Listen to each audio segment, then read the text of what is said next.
medis Rumah Sakit Umum Dr. Sukam mengucapkan terima kasih untuk APD yang telah diberikan. Tuhan memberkati.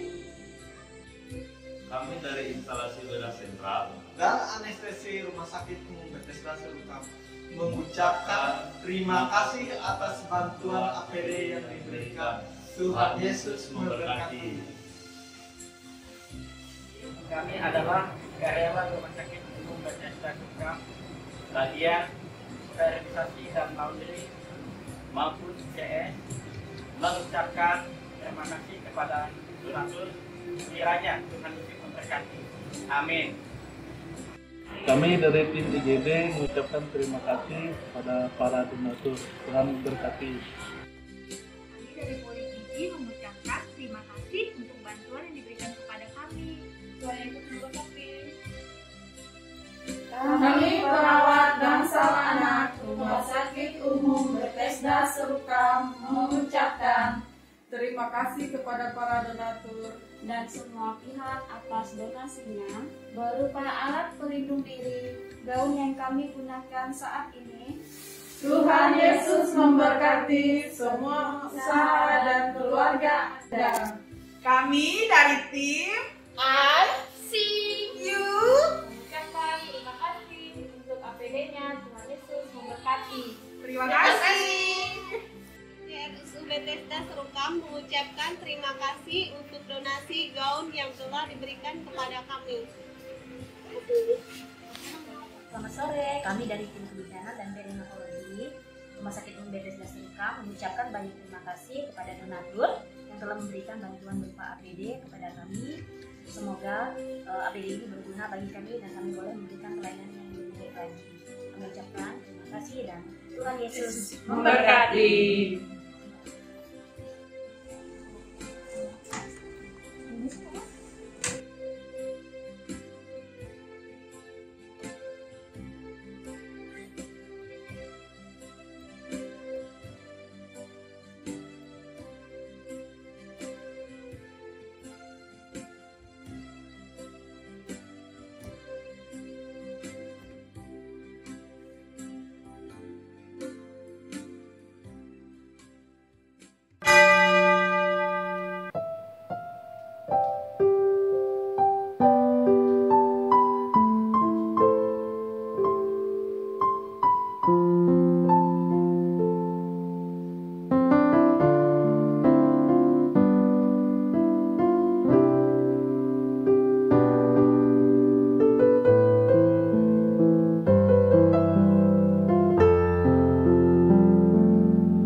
Jikalau bukan Tuhan yang membangun rumah, sia-sialah usaha orang yang membangunnya. Jikalau bukan Tuhan yang mengawal kota, sia-sialah pengawal berjaga-jaga. Sia-sialah kamu bangun pagi-pagi dan duduk-duduk sampai jauh malam, dan makan roti yang diperoleh dengan susah payah. Sebab Ia memberikannya kepada yang dicintainya pada waktu tidur. Sesungguhnya anak lelaki adalah milik pusaka daripada Tuhan. Dan buah kandungannya adalah suatu upah. Seperti anak-anak panah di tangan pahlawan. Demikianlah anak-anak pada masa muda. Berbahagialah orang yang telah membuat penuh tabung panahnya dengan semuanya itu. Ia tidak akan mendapat malu apabila ia berbicara dengan musuh-musuh di pintu gerbang.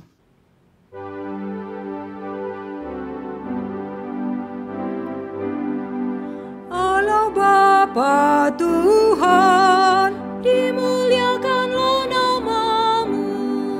Allah Bapa Tuhan, dimuliakanlah nama-Mu. Langit bumi ciptaan-Mu, kami pun anak-anak-Mu. Datanglah dengan kasih-Mu,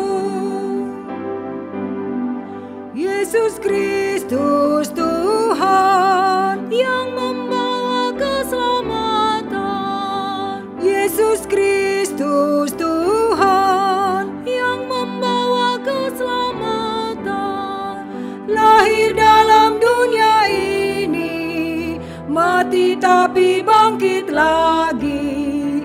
Kaulah juru selamat kami.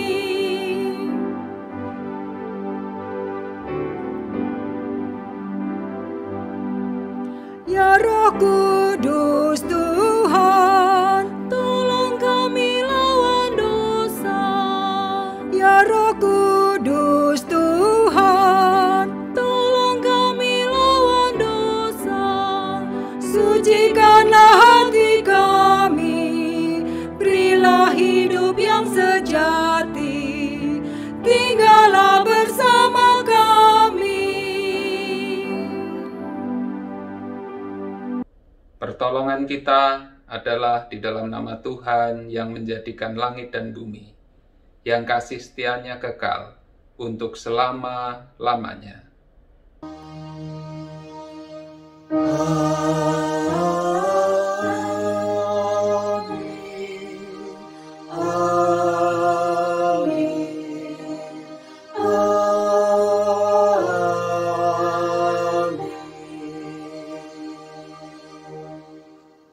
Kasih karunia dan damai sejahtera dari Allah, Bapa kita dan dari Tuhan kita Yesus Kristus menyertai saudara-saudara sekalian. Dan menyertai saudara juga.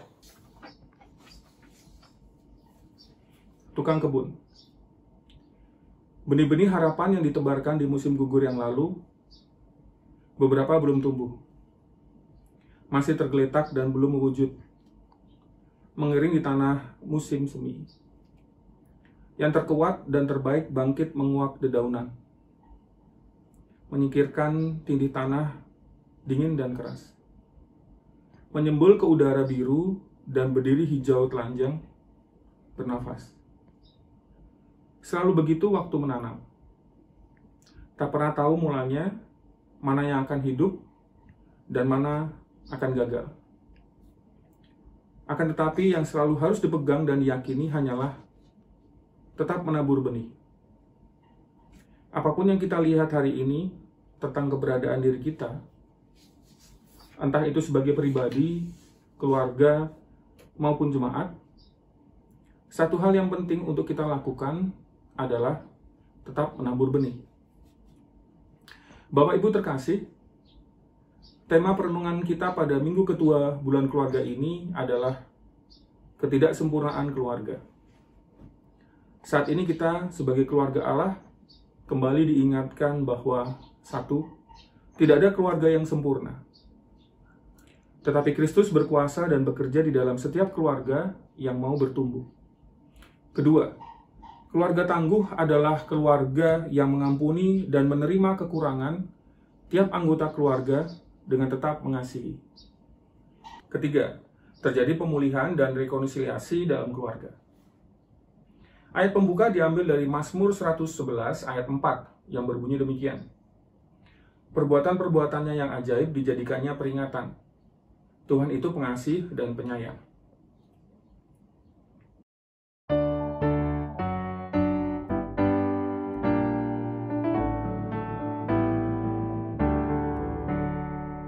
Puji Tuhan, haleluya. Puji Tuhan, haleluya. Kini dan selamanya. Amin.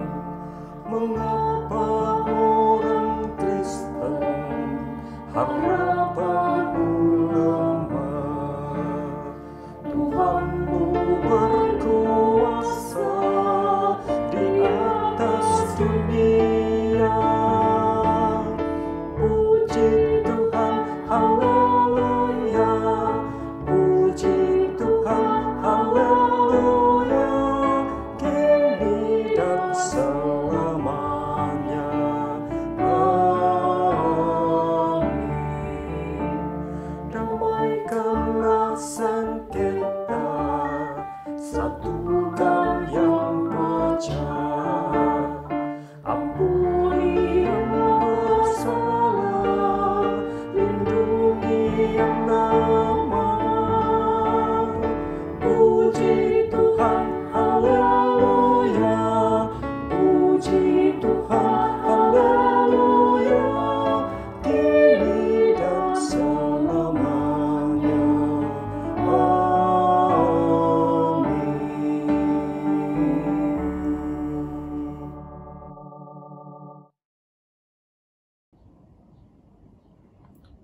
Marilah kita mengakui dosa dan kesalahan kita di hadapan Tuhan. Umat diberikan waktu untuk menaikkan doa pribadi, dan saya akan menutup dalam doa.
Ya Allah, inilah doa permohonan kami.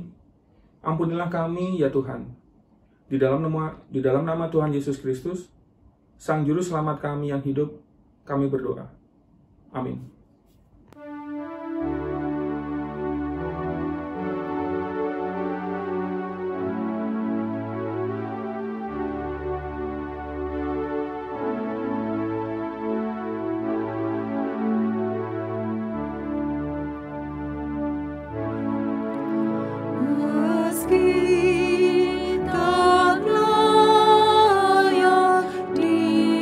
Diriku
bagi setiap kita yang sudah meminta pengampunan dosa kepada Tuhan dan percaya sudah diampuninya, saat ini terimalah berita anugerah dari Tuhan yang diambil dari Kolose 2 ayat 13-14 yang berbunyi demikian. Kamu juga, meskipun dahulu mati oleh pelanggaranmu, dan oleh karena tidak disunat secara lahiriah, telah dihidupkan Allah bersama-sama dengan Dia, sesudah Ia mengampuni segala pelanggaran kita, dengan menghapuskan surat hutang yang oleh ketentuan-ketentuan hukum mendakwa dan mengancam kita. Dan itu ditiadakannya dengan memakukannya pada kayu salib. Demikianlah berita anugerah dari Tuhan. Syukur pada Allah.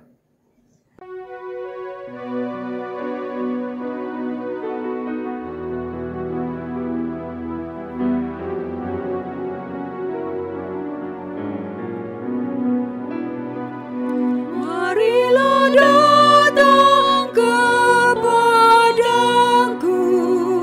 semua yang letih lesu, kan ku berikan kelegaan.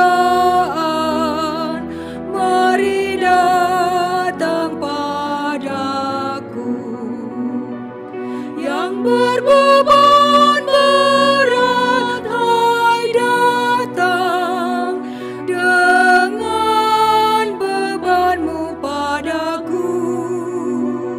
Pikul aku yang aku pasang dan belajar padaku.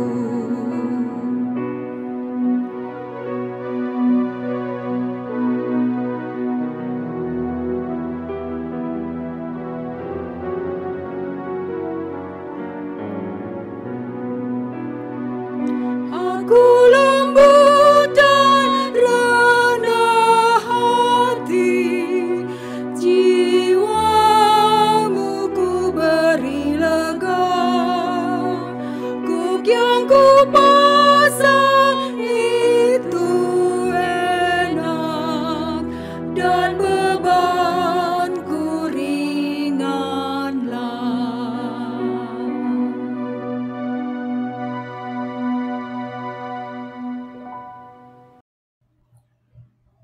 Salam kepada saudara-saudara sekalian di GKI Layur dan juga bakal jemaat Grand Wisata. Saya Paul Gunadi. Saya ingin mengucapkan terima kasih kepada pendeta dan majelis yang telah berkenan untuk mengundang saya di bulan keluarga ini untuk menyampaikan firman Tuhan yang berkaitan dengan keluarga, dan secara khusus tema yang diberikan kepada saya adalah ketidaksempurnaan keluarga. Sebelum kita membaca firman Tuhan, marilah kita berdoa terlebih dahulu. Bapa dalam surga, kami datang kepadamu, kami bersyukur atas kesempatan yang kau berikan kepada kami untuk mendengar firman-Mu. Bapa, kami mau membuka hati kami. Biarlah Roh-Mu yang kudus memasukkan firman-Mu ke dalam hati kami dan menumbuhkannya dalam jiwa kami, untuk memandu kami berjalan bersama-Mu sesuai dengan kehendak-Mu. Dengarlah doa kami dalam nama Tuhan kami Yesus Kristus kami berdoa. Amin. Saudara, pembacaan Alkitab diambil dari kitab 2 Samuel pasal 18 ayat 33. Kitab 2 Samuel pasal 18 ayat 33. Firman Tuhan berkata, maka terkejutlah raja dan dengan sedih ia naik ke anjung pintu gerbang lalu menangis. Dan beginilah perkataannya sambil berjalan. Anakku Absalom, anakku, anakku Absalom. Ah, kalau aku mati menggantikan engkau Absalom, anakku, anakku. Sekali lagi saya bacakan, maka terkejutlah raja dan dengan sedih ia naik ke anjung pintu gerbang lalu menangis. Dan beginilah perkataannya sambil berjalan. Anakku Absalom, "Anakku, anakku Absalom, ah kalau aku mati menggantikan engkau, Absalom anakku, anakku." Saudara, kita tahu bahwa Raja Daud adalah raja yang diberkati oleh Tuhan. Kita tahu dia adalah raja yang juga dipakai oleh Tuhan. Bukan saja untuk menyatukan Israel, tapi juga untuk membawa Israel kepada Tuhan. Namun saudara-saudara, di balik keberhasilan dan kegemilangannya, terdapat sebetulnya duri dalam dagingnya. Saudara, Raja Daud harus mengalami begitu banyak musibah yang berasal dari keluarganya. Singkat kata, saudara, kita bisa menyimpulkan bahwa keluarga Raja Daud jauh daripada sempurna. Saudara, kita tahu bahwa anak Raja Daud yang bernama Amnon menodai putri Raja Daud. Jadi dari dua ibu yang berbeda. Putri itu bernama Tamar, dinodai oleh kakaknya sendiri yang bernama Amnon. Nah, saudara, seharusnya yang terjadi adalah memang Daud menghukum Amnon. Tapi Daud tidak menghukumnya. Daud membiarkannya.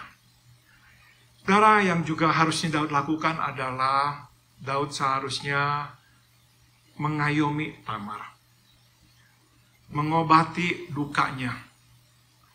Setidak-tidaknya dia harus merangkul anaknya yang dinodai itu.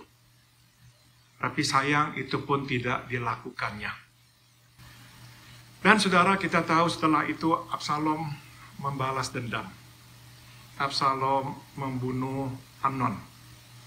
Nah, setelah membunuh Amnon, Absalom kemudian melarikan diri. Nah, saudara, Absalom itu akhirnya kembali, tapi bukan atas inisiatif Raja Daud, tapi atas inisiatif jenderal atau panglima besarnya Daud, Yoab. Setelah kembali, saudara, Daud tidak memanggil Absalom, tidak berbicara apapun kepada putranya. Seharusnya lah Daud memanggil pulang anaknya. Dan setelah anaknya pulang, seharusnya lah Daud memanggilnya untuk berbicara dengannya hati ke hati. Tapi itu pun tidak dilakukannya. Daud membiarkan Absalom.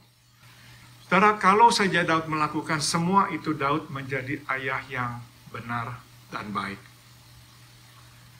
Tapi sayang, memang dia tidak melakukannya. Pertanyaannya, mengapakah Daud tidak melakukan semua itu? Saudara, kalau kita baca firman Tuhan dari 2 Samuel, kita akan bisa melihat bahwa musibah demi musibah menimpa Daud setelah kejatuhannya ke dalam dosa. Sewaktu dia berzina dengan Batsheba. Saudara, di pasal 11 dicatat kejatuhannya ke dalam dosa perzinahan bersama Batsheba. Mulai dari pasal 11, dari pasal 12 sampai pasal 18, tidak henti-hentinya musibah menimpa Daud. Saudara, puncak dari segalanya adalah Absalom memberontak. Bukan saja memberontak menggulingkan takhta Daud, dia pun berniat untuk menghabisi Daud. Begitu besar kebenciannya terhadap Daud. Saudara, nah dari sini kita bisa mereka menebak. Mengapakah Daud kok tidak bertindak? Tidak berbuat seperti yang tadi telah kita bahas. Mengapakah waktu putranya Amnon menodai putrinya Tamar, dia tidak berbuat apa-apa? Mengapakah sewaktu Absalom akhirnya membunuh Amnon karena telah menodai adiknya Tamar, Daud juga tidak berkata apa-apa? Saudara, kita bisa duga kenapa Daud tidak berkata apa-apa, karena Daud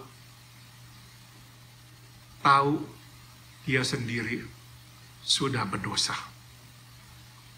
Daud tahu dia tidak lagi mempunyai wibawa untuk berbicara kepada anak-anaknya. Saudara, setelah kejatuhannya ke dalam dosa, tidak ada catatan sama sekali Daud berbicara dengan putra-putranya, berbicara dengan istri-istrinya dan meminta maaf kepada mereka atas perbuatannya. Tidak ada catatan itu. Memang kita tidak tahu apakah Daud melakukan itu apa tidak. Tapi saudara, dari apa yang terjadi, Daud tidak menegur putra-putranya. Saya kok lebih cenderung berpikir bahwa memang Daud tidak pernah membereskan dosanya, kejatuhannya dengan tuntas bersama keluarganya. Dengan Tuhan, dia melakukannya, dia menuntaskannya, dia meminta ampun sewaktu Tuhan mengutus Nabi Nathan untuk menegurnya. Tapi tampaknya dengan keluarganya, Daud tidak membereskan masalahnya dengan tuntas. Nah saudara, akhirnya yang terjadi adalah masalah-masalah itu datang mengejarnya. Nah saudara, mari kita sekarang memetik beberapa pelajaran untuk kehidupan kita. Yang pertama adalah ini saudara. Jika kita tidak berjalan bersama dengan Tuhan di dalam kebenarannya, kita tidak dapat berjalan dengan keluarga kita di dalam kebenaran. Karena Daud tidak berjalan dengan Tuhan di dalam kebenarannya, dia jatuh ke dalam dosa. Dia tidak bisa berjalan dengan benar pula dengan keluarganya. Saudara, itu sebab kita pertama-tama harus membereskan relasi kita dengan Tuhan. Jika ada dosa yang kita perbuat, kita mesti bereskan dengan Tuhan. Jika ada kesalahan yang kita simpan, kita harus bukakan dan kita harus akui di hadapan Tuhan. Saudara, kalau kita sudah jatuh ke dalam dosa dan malah menyembunyikannya, itu akan menjadi gangguan di dalam hidup kita sehari-hari, termasuk di dalam kehidupan kita berkeluarga. Saudara, kita bisa mengerti mengapa Daud tidak merasa mempunyai otoritas untuk menegur anak-anaknya. Dia berbuat hal yang mungkin lebih buruk dari anak-anaknya. Dia mengambil istri orang. Setelah itu dengan caranya yang penuh tipu muslihat, dia membunuh suami Bathsheba Uriah di dalam peperangan. Saudara, Daud tidak bisa melihat dosanya, makanya Daud tutup dosanya, dia sembunyikan dosanya. Tapi dia lupa bahwa Tuhan tidak bisa ditipu. Dia tidak bisa menyembunyikan dosa di hadapan Tuhan. Tuhan mengutus Nabi Nathan. Tuhan menegurnya dan Tuhan memang kemudian menghukumnya. Saudara, jadi ini pelajaran pertama. Jangan sampai kita berjalan salah. Jangan sampai kita meninggalkan jalan Tuhan. Sebab begitu kita meninggalkan jalan Tuhan, kita tidak lagi mempunyai otoritas wibawa untuk menjadi orang tua yang benar di hadapan anak-anak kita. Untuk menjadi suami atau istri yang benar di hadapan pasangan kita. Pelajaran kedua yang bisa kita petik adalah, semasa masih ada waktu, lakukanlah. Jangan tunda-tunda. Ada hal yang mesti kita bereskanlah. Ada permintaan maaf yang mesti kita sampaikanlah. Saudara, Daud menunda-nunda, membiarkan. Daud tidak berbuat apa-apa sewaktu Amnon menodai anaknya atau putrinya Tamar. Daud juga membiarkan waktu Absalom membunuh putranya Amnon. Daud juga membiarkan dan mendiamkan Absalom suatu dia kembali. Dia tidak berkata apa-apa kepada putranya. Saudara, dengan kata lain, Daud memang menunda, membiarkan. Nah, tidak bisa kita begitu. Selama masih ada kesempatan, gunakanlah. Kenapa, saudara? Karena kesempatan tidak selalu ada. Tidak selalu hadir. Kadang kita itu beranggapan, ya mungkin besok sajalah. atau nanti sajalah. Belum tentu kesempatan itu akan ada. Jadi selagi masih ada waktu, jangan tunda. Bereskanlah. Karena kita tahu bahwa kebanyakan keluarga mengalami gelombang atau gejolak yang besar sewaktu anak-anak udah mulai dewasa. Sewaktu anak-anak masih kecil, mereka tidak berkuasa, tidak berdaya. Apapun yang kita lakukan, mereka akan diam dan terima. Tapi begitu mereka menginjak usia remaja dan pemuda, mereka tidak lagi akan membiarkan. Mereka akan bertindak. Di saat itulah mereka akan memunculkan pemberontakan mereka. Nah, itu sekali lagi memberikan kepada kita ya keyakinan bahwa semasa ada waktu, bereskanlah. Jangan tunda-tunda lagi. Sewaktu anak-anak masih kecil, kita ada masalah dengan pasangan kita, bereskanlah. Sewaktu anak-anak kita mulai memunculkan masalah di masa dia masih kecil, bereskanlah. Jangan tunda. Dan yang ketiga, serta terakhir adalah jangan lari. Jangan menghindar dari kenyataan. Meskipun kenyataan bisa begitu menyakitkan, kita mesti menghadapinya. Saudara, Daud memang mungkin sekali ya susah untuk bertindak, untuk berbuat apa-apa karena di satu pihak Amnon itu putranya, di pihak lain juga Tamar itu putrinya. Dia juga susah bertindak karena Absalom ya dapat dibenarkan membalas dendam kepada adiknya Amnon yang dianggap begitu jahat telah menodai adiknya Tamar. Mungkin Daud memahami semua itu. Tapi saudara, memang Daud tidak menghadapi kenyataan. Memang sulit, itu betul, tapi seharusnya dia menghadapi kenyataan itu. Dia seharusnya dari awal sudah bertindak, memberikan sanksi atau hukuman kepada Amnon yang telah menodai putrinya. Memang berdasarkan hukum yang berlaku saat itu, Amnon harus dihukum mati. Dia telah memperkosa bukan saja orang lain, tapi adiknya sendiri. Tapi kalaupun Daud tidak menjatuhkan hukuman mati, seenggak-enggaknya Daud harus tetap menjatuhkan hukuman yang berat kepada Amnon. Karena kadang kita ini menghindar dari persoalan yang sulit. Kita tahu kita harus menghadapinya, tapi karena kok sulit ya. Jadi kita itu mau lari dari kenyataan. Kita tidak bisa lari dari kenyataan. Maka kita mesti hadapi. Karena akhirnya ini yang terjadi. Kita berpikir kita bisa lari dari kenyataan, tapi ternyata kenyataan tidak pernah lari. Kenyataan akan selalu ada. Dan pada suatu hari, kenyataan itu akan mendatangi kita. Kita harus membayar harganya. Karena harga yang harus dibayar oleh Raja Daud sangat-sangat besar.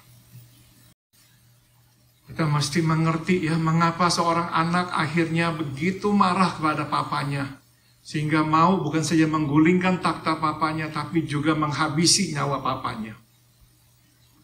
Saudara, Absalom sakit hati. Dia terluka oleh tindakan Daud. Nah, saudara, ironisnya adalah Daud tahu itu. Daud tahu bahwa sebetulnya kemarahan Absalom itu kemarahan yang dapat diterima dan dibenarkannya. Dia mengerti kenapa Absalom sakit hati kepadanya. Itu sebab dari awal sewaktu Absalom mau masuk ke Yerusalem menggulingkan takhta Daud, Daud tidak memilih untuk melawan Absalom. Dia memilih untuk keluar, menghindari Absalom. Dan akhirnya atas anugerah Tuhan, Daud bisa mengalahkan Absalom. Dan akhirnya kita tahu juga Absalom mati dibunuh oleh panglimanya Daud, Yoab. Tapi saudara, sebelum Yoab pergi berperang melawan Absalom, Daud sudah menitipkan pesan, jangan membunuh Absalom. Tapi karena Absalom memang sudah begitu keterlaluan, dan Yoab tahu dia harus memang membunuh Absalom supaya kerajaan Daud bisa kembali ditegakkan. Dia tidak menghiraukan perintah Daud, dia bunuh Absalom.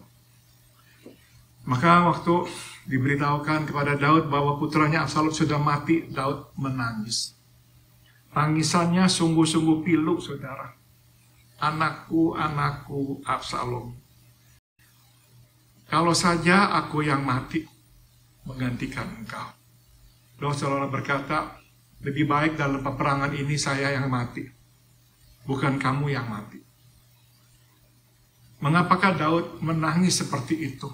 Mengapakah hatinya begitu pilu? Sebab Daud tahu awal dari masalah adalah dirinya sendiri.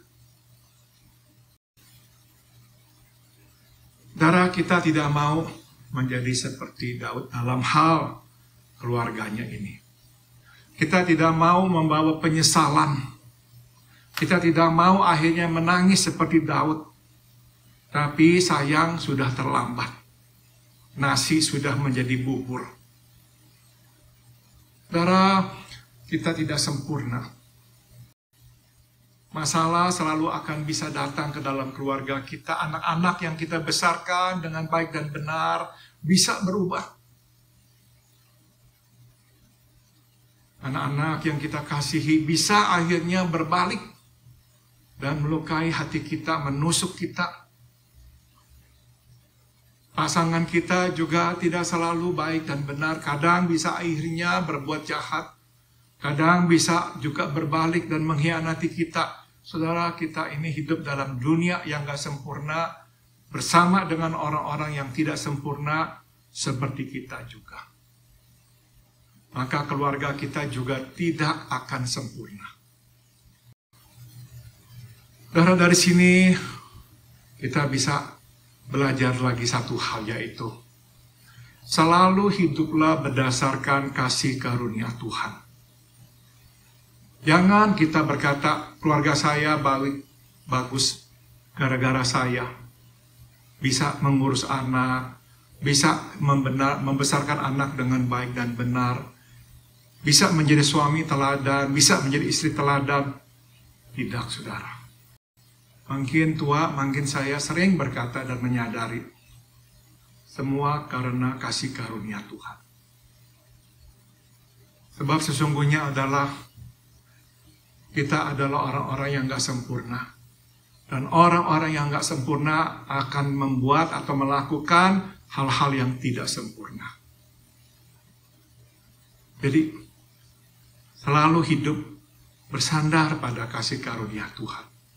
Kalau sampai keluarga kita baik, sampai saat ini, kasih karunia Tuhan. Tapi kalau kita menghadapi kemelut dalam keluarga, jangan lupa kasih karunia Tuhan pula. Karena kasih karunia Tuhan dapat mengeluarkan kita dari masalah kita.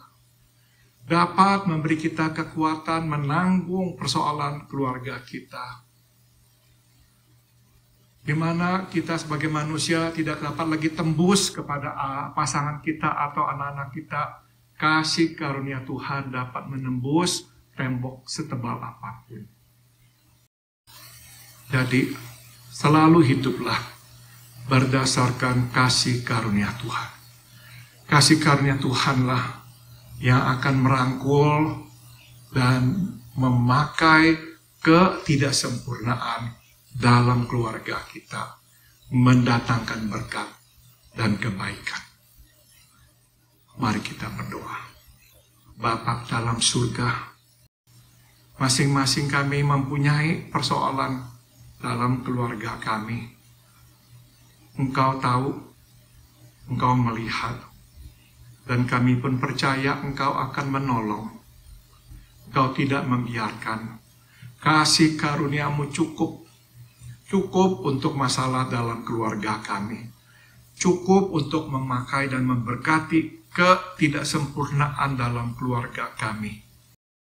Sehingga akhirnya yang harum dan yang mulia bisa keluar dan disebarkan kepada yang lain. Terima kasih Tuhan Yesus. Dengarlah doa kami. Dalam nama-Mu yang kudus kami berdoa. Amin.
Bila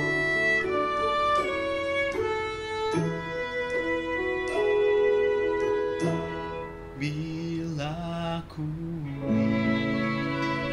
lihat bintang gemerlapan dan bunyi riuhku dengar.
Bersama dengan gereja di seluruh abad dan tempat, kita mengakui pengakuan iman menurut pengakuan iman rasuli yang menyatakan, "Aku percaya kepada Allah, Bapa yang Maha Kuasa, Khalik langit dan bumi, dan kepada Yesus Kristus, Anaknya yang tunggal Tuhan kita, yang dikandung daripada Roh Kudus, lahir dari anak darah Maria, yang menderita sengsara di bawah pemerintahan Pontius Pilatus, disalibkan, mati dan dikuburkan, turun ke dalam kerajaan maut, pada hari yang ketiga bangkit pula dari antara orang mati, naik ke surga, duduk di sebelah kanan Allah, Bapa yang Maha Kuasa, dan dari sana ia akan datang untuk menghakimi orang yang hidup dan yang mati.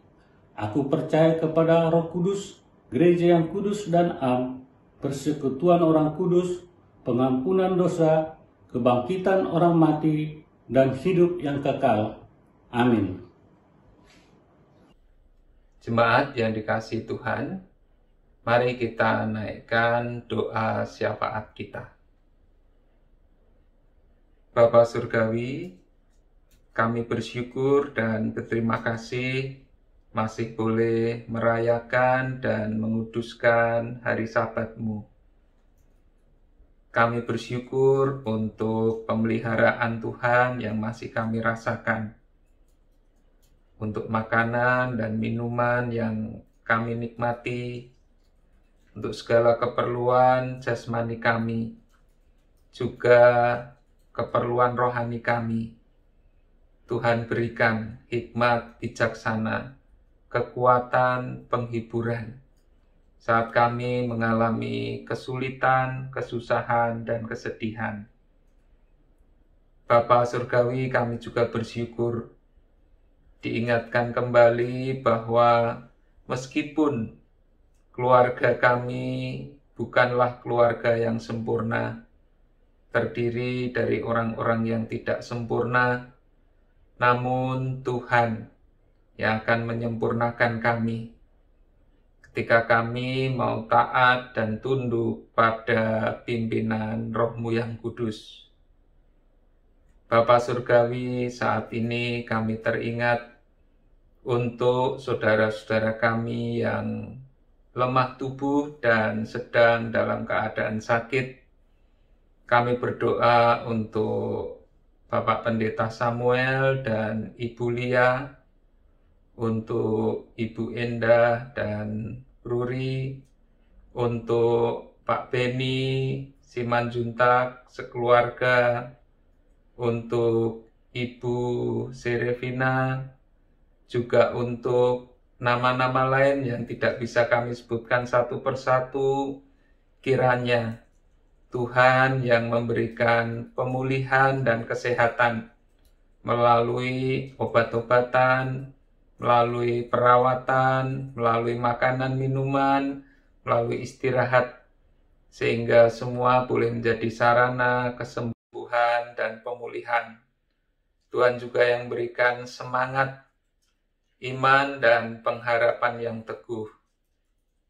Pada saat ini ya Bapa, kami juga berdoa agar semua keluarga, khususnya yang ada di GKI Layur maupun Bajem, GKI Grand Wisata, boleh menjadi keluarga yang tangguh karena berpusat pada Kristus. Keluarga yang masing-masing anggotanya mau berjalan sedemikian rupa sehingga makin lama makin serupa dengan Kristus. Tolong agar gereja kami boleh menjadi wadah, boleh menjadi sarana untuk membekali keluarga-keluarga, boleh menjadi sarana persekutuan yang memulihkan keluarga-keluarga. Tolonglah ya Tuhan agar keluarga-keluarga yang ada tidak terkalahkan, tidak hancur berantakan karena pandemi ini, karena persoalan-persoalan rumah tangga. Tuhan yang menguatkan, Tuhan yang berikan hikmat, bijaksana, dan kesabaran, khususnya ketika kesulitan-kesulitan menimpa keluarga-keluarga, terutama kesulitan ekonomi dan juga masalah komunikasi. Mungkin sudah jenuh karena terbatas, tapi kami yakin dan percaya dengan pertolongan Tuhan, kami semua bisa melewati hal ini. Tolonglah pemerintah kami di dalam membuat dan melaksanakan kebijakan sehingga boleh seimbang antara masalah kesehatan dan ekonomi. Kiranya masyarakat dan kami semuanya juga tidak lengah, tidak bosan di dalam menjalankan protokol kesehatan, supaya kami pun boleh tetap beraktivitas dan tetap produktif sambil tetap menjaga protokol kesehatan. Tuhan yang menguatkan kami semuanya, juga untuk keluarga yang berduka, kiranya Tuhan yang menguatkan Pak Andi sekeluarga. Tuhan yang akan terus memberikan kekuatan dan penghiburan. kami juga menyerahkan seluruh pergumulan kami ke hadapan-Mu, karena kami yakin dan percaya Engkau adalah Bapa kami yang baik, Bapa yang tidak pernah membiarkan dan meninggalkan kami sendirian, Bapa yang akan berikan pada kami roti bukan batu, memberikan pada kami ikan bukan ular. Engkau tahu yang kami butuhkan dan seringkali memberikan jauh melebihi apa yang bisa kami lakukan dan pikirkan. Tolonglah kami, kuatkan iman kami selama kami menunggu jawaban dari Tuhan. Inilah doa dan permohonan kami yang kami naikkan dalam nama Tuhan kami Yesus Kristus.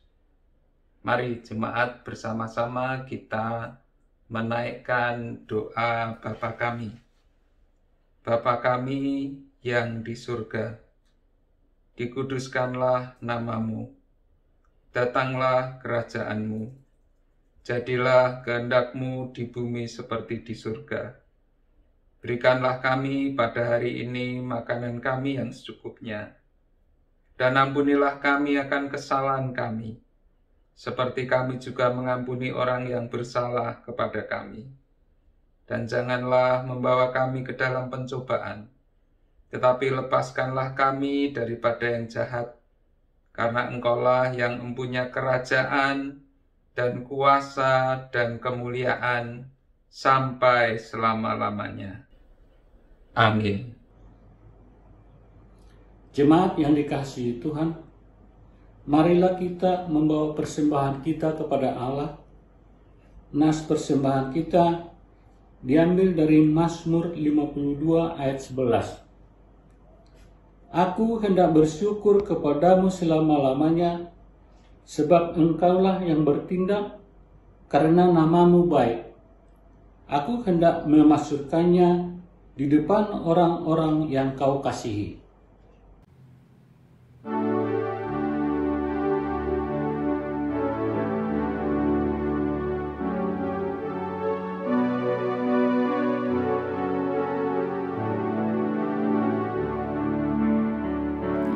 Aku suka membagi pada orang tak punya, agar Tuhan dipuji tiap orang di dunia.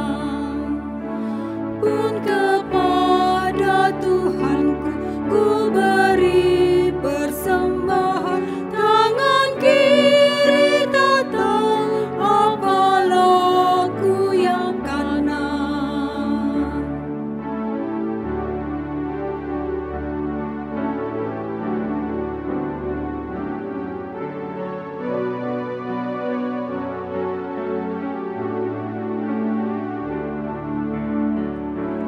Janda miskin pun layak persembahan syukurnya, memberi lebih banyak daripada yang kaya.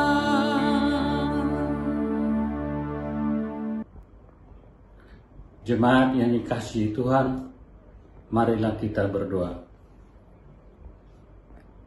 Tuhan Maha Pengasih, puji syukur kami panjatkan kehadirat-Mu pada ibadah bulan keluarga saat ini. Dengan ketidaksempurnaan kami di dalam keluarga, kami mohon pertolongan Tuhan untuk kami terus mau bertumbuh menjadi keluarga-keluarga yang tangguh di dalam Tuhan. Dan pada saat ini kami memberikan persembahan. Terimalah ya Tuhan, dan berkatilah persembahan ini, serta berikan hikmat kepada tangan-tangan yang mengelolanya untuk dapat dipergunakan dengan baik hanya demi kemuliaan nama-Mu saja. Terima kasih Tuhan. Inilah doa kami di dalam nama anak-Mu Tuhan Yesus Kristus, kami berdoa dan mengucap syukur. Amin.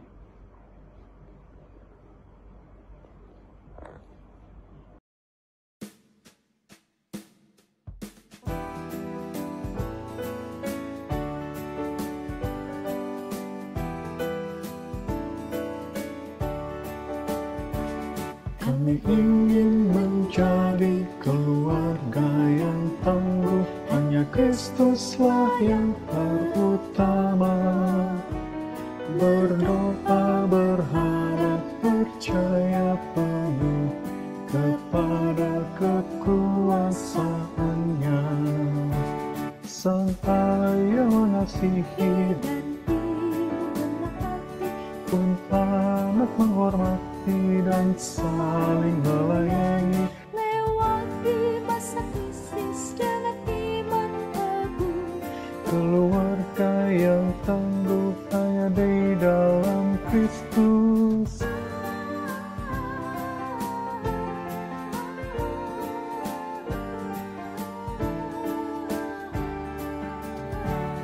Kami ingin menjadi keluarga yang tangguh, hanya Kristuslah yang terutama.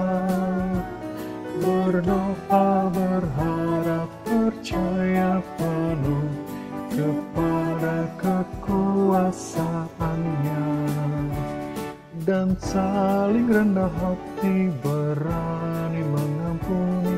tiada mementingkan keperluan sendiri. Roh Kudus yang memimpin langkah kami, menjadikan keluarga yang tangguh.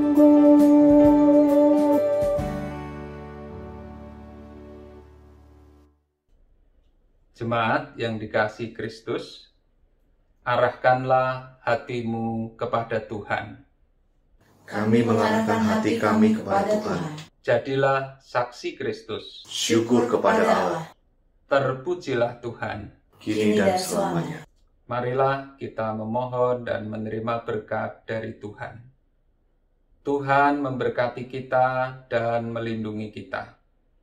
Tuhan menyinari kita dengan wajah-Nya dan memberi kita kasih karunia. Tuhan menghadapkan wajah-Nya kepada kita dan memberi kita damai sejahtera. Haleluya. Amin.